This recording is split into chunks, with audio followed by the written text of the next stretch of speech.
Welcome, friends, through Literary Lens. We are with you once again, and this time it's slightly different from the other episodes. Slightly different in the sense that this episode is half digital.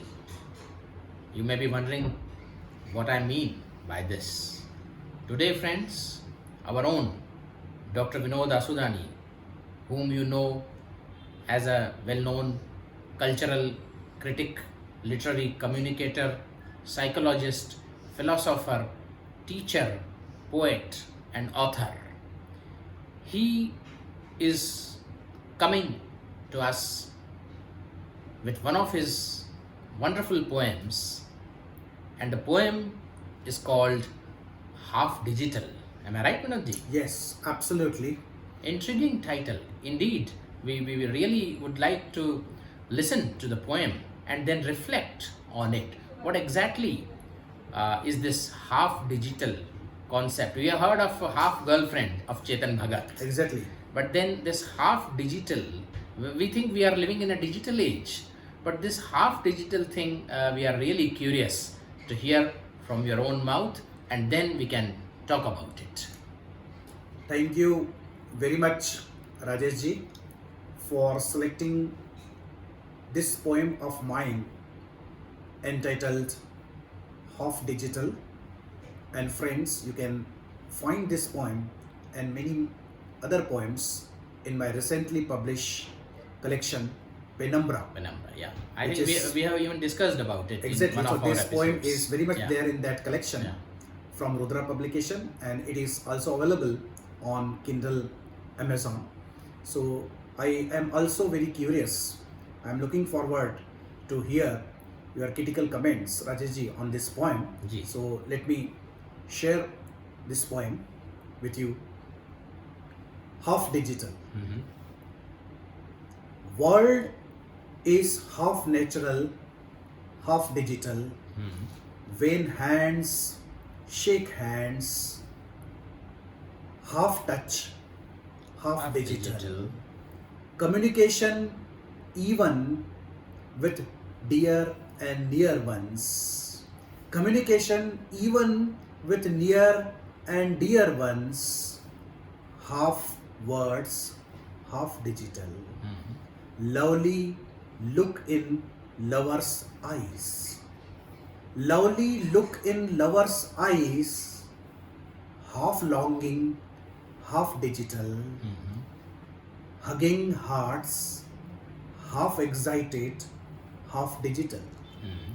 Faith in friendship, half intuitive, half digital. Prayer in temple, mosque, and church.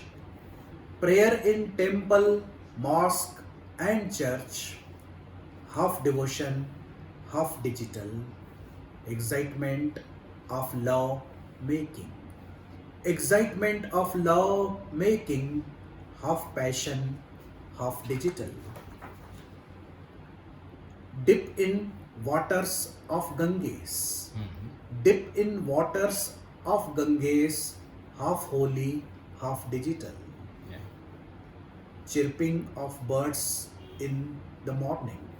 Chirping Chirping. of birds in the morning, half charming, half digital. Sweet smiles of children. Sweet smiles of children, half innocent, half digital. Vibrations of vibrations of vivacity and wisdom, half hoary, half digital. Lips lock lips. Lips lock lips, half kiss, half digital. Mystics in meditation, half in trance, half digital, half in trance, half digital. Thank you. Oh yes, wonderful, Vinodji, indeed. And after hearing this poem, nobody can afford not to think. This is a very thought-provoking image of everything, right from the handshakes to lawmaking, being half digital. Now, the central metaphor of this poem, that all our life and all our life activities, they have grown half digital. Perhaps they have lost their natural authenticity and they have lost their natural charm. So this metaphor we have to understand in a multiplicity of ways. We can't deny this fact that in 21st century we are well into the digital age, where right from ordering food online to ordering, booking a cab, or everything, each and everything you tend to do with the help of your computers, or rather mobiles nowadays. So life is lived inside the mobiles in a way. Or as a people, somebody said, I live with Alexa. Alexa is a digital assistant, or like Google Home. So this digitization or digitalization of life, which has in a way, it has supervened all of our activities. No activities, not even lawmaking, is untouched, whether it is physical lawmaking or emotional intimacy. Everything has been interspersed with the digital gadgets, digital devices. Absolutely isn't fine. it? Yes. So you are hinting at this, And, whether it is good or bad, but how it has transformed. That is a different issue. That's a different issue. Before we should proceed Yeah. to discuss Yeah. The different aspects Yeah. arising out of this piece, let me tell you the central ideas of this poem once again. There was a news atom, small news atom in the media, where a Japanese man, he was very much disgusted with his girlfriend, and then he decided to get married to a robot. The doll. Right, a robot doll, right. Now, that news item basically provoked me to consider this question of digitalization. The first thing is how far life can be subservient to the digital attack. Secondly, can we really afford to intermingle techno-scientific force with the natural forces of life living? If yes, whether it is really right, whether it is going to help us to survive as emotional creatures, not simply as intellectual machines. Well, I think, Vinodji, here you are referring to the 5 domains Yes. of existence, which you have beautifully brought out in one of your books, Beyond Fragmentation. And exactly, but initially when the technology was being developed, Yeah. if you just think of 500 years ago, Yeah. After Renaissance in 16th, 17th and 18th century, the general perception was technology is there to assist human beings yeah. to be more effective, to be more efficient at the time of work. But in the last Even few decades, till recently, it was like that. right, but in the last few decades, the whole gamut of technology has undergone a sea change. There has been a paradigm shift. Today, we do not view technology as an assistant to a human being. Rather, it is assuming the role of master. Or almost all the activities that we can think of that we human beings should perform, they are being taken over by our machines, by internet operated gadgets, right? So the question is how far we really live life and how far we are just a part of digitalization. So everything that I have tried to list out, many activities that whatever we do, is it really we are doing, or we are doing half of it and half has been taken over, or half has been usurped, if I say usurped by the techno-scientific force? I think, Vinodji, this transformation of life which technology is bringing about, from being an effective assistant towards being maybe Tyrant a master, tyrant master, this is facilitated by the arrival of artificial intelligence. Yes. Before the artificial intelligence, machine was just a machine. It had to be used by the conscious human being for the aims and objectives which he or she perceived to be benevolent or fine or whatever, fit. But now, with the introduction of artificial intelligence and it is progressing by leaps and bounds, we are outsourcing our brains to the machines, and one day is not very far when key decisions will be made by the systems who are artificially intelligent and whose decision no human being can fathom and understand. That is one aspect. Yeah. Another aspect, many of daily activities would also be taken over by this robotics, right? Yeah. For example, driverless cars are very much on the horizon. Even robots are becoming cooks. They are becoming cooks, they are becoming managers, they are becoming directors in the industry, and already I have referred that somebody is getting married to a... And the argument for marrying a doll was simple, that she will not trouble me with her, tantrums. And if it happens, then why you require a life partner? Why you require a person to make love? And if it really happens, so the title of this poem becomes really ironical. Today it is half natural, half digital. But we are not far away from the day when it is going to be entirely digital. We are on that path. We are fast approaching towards that. Like, payment systems, Vinodji, just one example. Digital payments are one of the options. But in many countries, including India, some of the payments are the cash will not be accepted. You have to pay it in digital format. IIT, our IIM case was there where Supreme Court Prince case was there where he was required to pay through credit card which he could not pay. Finally, Supreme Court asked IIT to accept in his payment after the due date and admit him. So why we are doing that? The problem is why? And because if everything is done digitally without any human intervention, then the trouble is the communication. I have said the communication, even with near and dear ones. Yeah, you are sitting on the same sofa and sending WhatsApps to one another instead of half talking. Words, half digital. See, somebody, the 2 to 4 people sitting in the same house, right? But everybody has his own smartphone in his or her hand, and when they want to communicate with their mother and father who are upstairs, for example, children send messages. So the communication has disappeared. And just imagine if the communication is not there, even among near and dear ones, what kind of life we are living?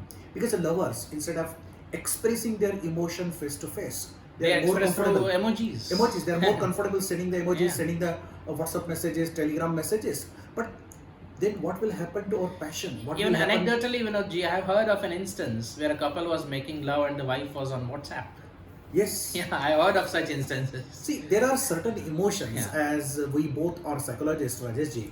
There are certain emotions, and these emotions mature and they find expression only in personal communication. For example, longing for someone. Yeah. Right? Longing for someone, the sense of belonging, the sense of sharing, the sense of concern, all these emotions cannot be conveyed through digital mechanisms. Digitization per se is not harmful if it is used to further our humanness. Like if you really can't meet a person, you can telecommunicate naturally. Yes. But even when you are in the same room, same sofa, still you are depending on that. That is perhaps different. Like photography. Now people don't go for a picnic. They go there to simply take photos of selfies at each and every step. They want the others should see that they are seeing. Exactly. So this is something counterproductive. Exactly. For example, this line can be interpreted ironically. See, hugging hearts. Yeah. Half excited, half digital. Even when you are hugging, right? So you are more attentive whether my photo is properly clicked or not. For example, people have even honeymoon photographed, right? Entire honeymoon. Even the first night is entirely photographed. I cannot understand the logic behind that and how it can be done. It is one thing to preserve the memories digitally. It is totally another thing to be obsessed with it and to be the exhibitionist. So our present joys, our present emotions, simply we make them secondary with the ambition that everything has to be preserved digitally so that we can come back to it in the future. So this is simply ironical, and unfortunately this monster of digitization, I would like to call it, has invaded each and every walk of life. In prayer in temple and mosque and church, half devotion, half digital. Now in the lockdown period, we realized that the certain things we used to perform offline, they also were performed online. For example, entire education, working from home, and what kind of havoc was created in the life of millions. So that's what it is. One thing to use technology as the supplementary mode, or rather add-on mode, Yes. to the living of the life, and it is totally another to be obsessed with it and make it the exclusive mode of living the life.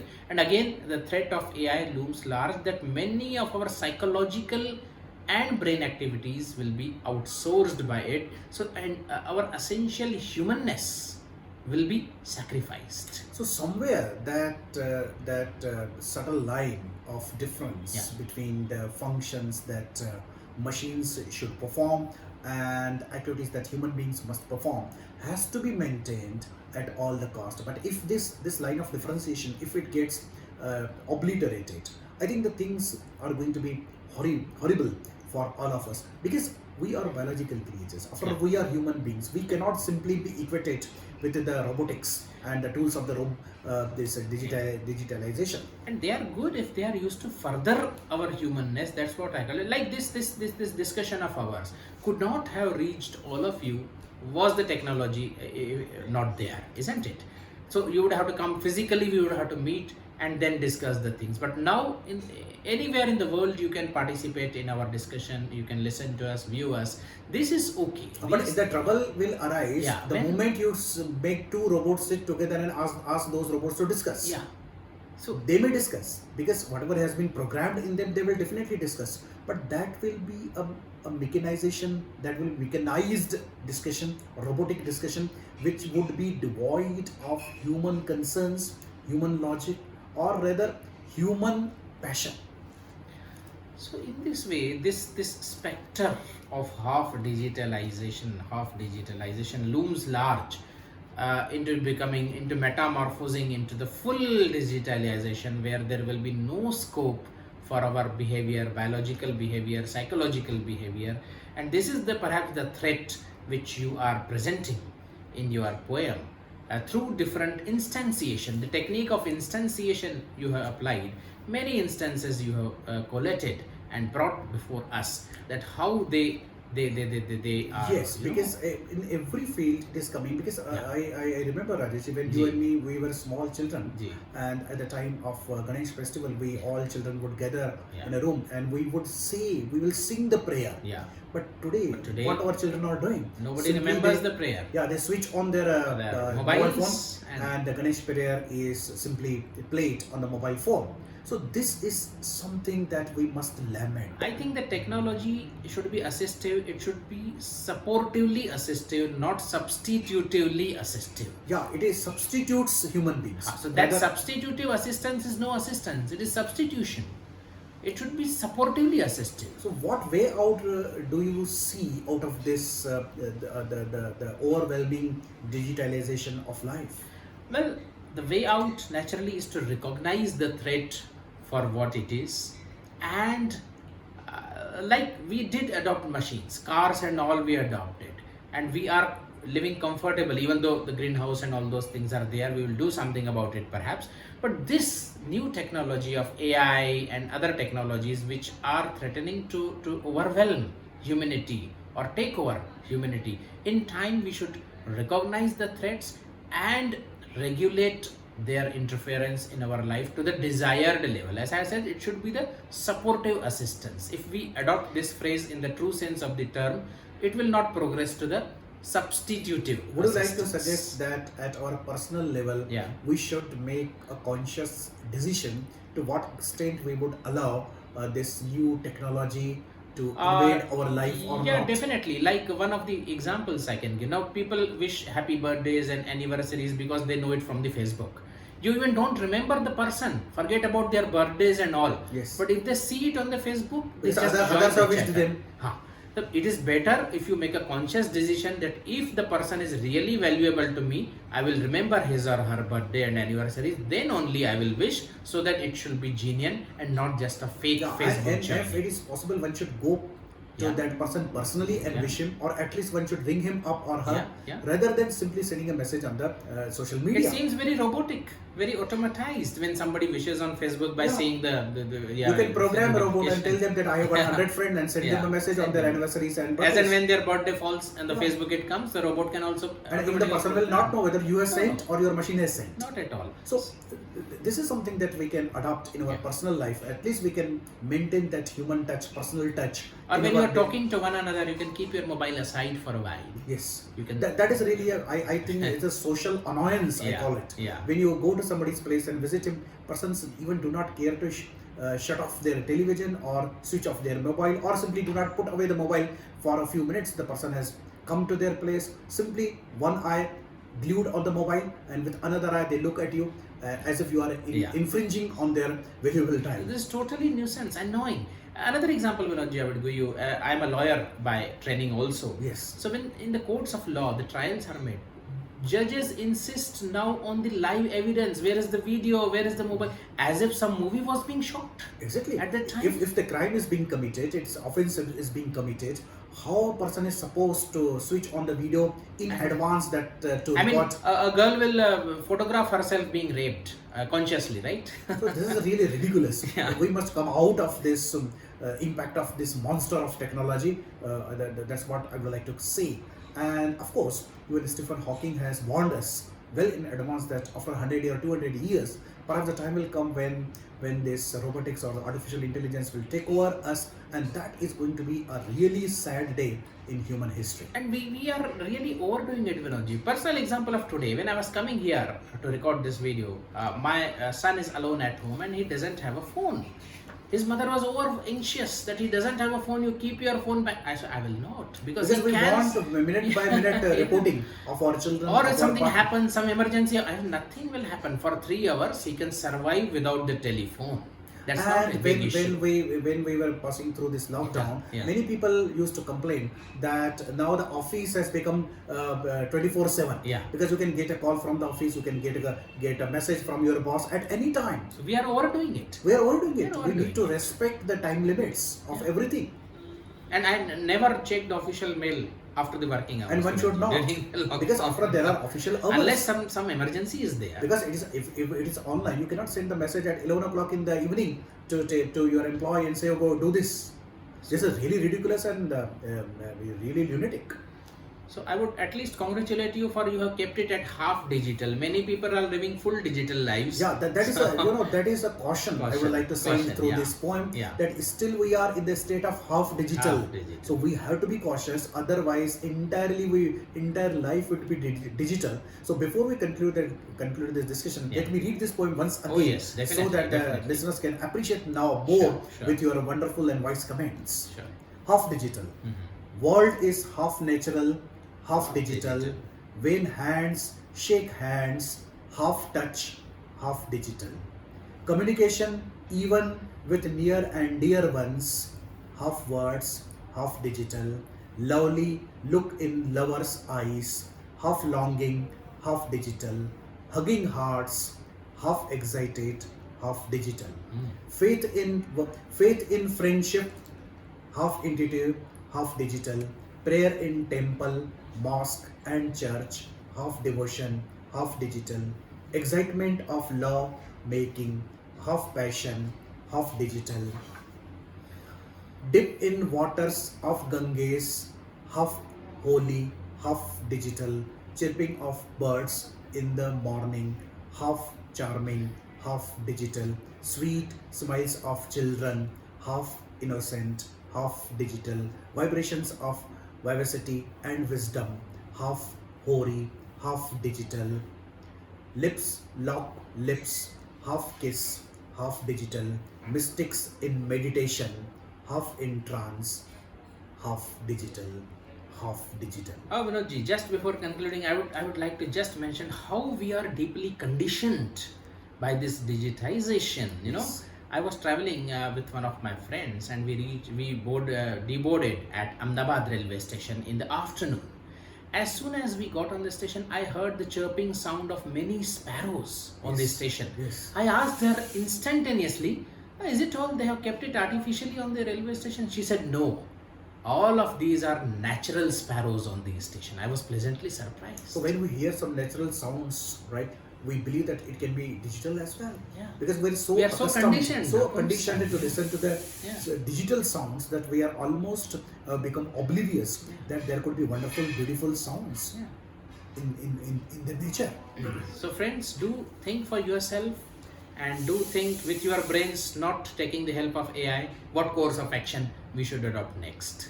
Yes, just you keep yourself little bit away Yeah. from this monster of technology. Definitely you will enjoy your life in a better way, because our purpose to come to this planet is nothing else but to become happy.